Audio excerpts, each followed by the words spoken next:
ইদানিং শুনতেছি বরিশালের মায়া বিয়ে করলে নাকি আর বিদেশ আসা লাগবে না।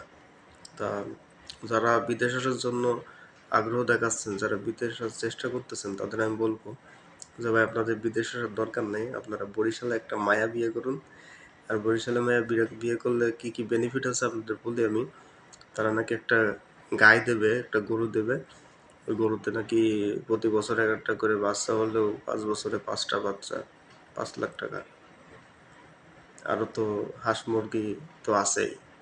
এগুলো পেলেই কিন্তু আপনারা কোটি কোটি টাকার মালিক হইতে পারবেন। আর বরিশালের মায়া কি বলবো, একটা রাশিয়ান, ঠিক আছে। এদেরকে বাদ দিয়ে আপনারা এই প্রবাসে এসে কষ্ট করেন কেন? কোনো লাভ নাই। তাই বলতেছি, বিদেশ আসা বাদ দেন, একটা বরিশালের মায়া ধরে ধরে বিয়ে করে নেন। এতে আপনার লাইফটা কেটে যাবে সুন্দর করে।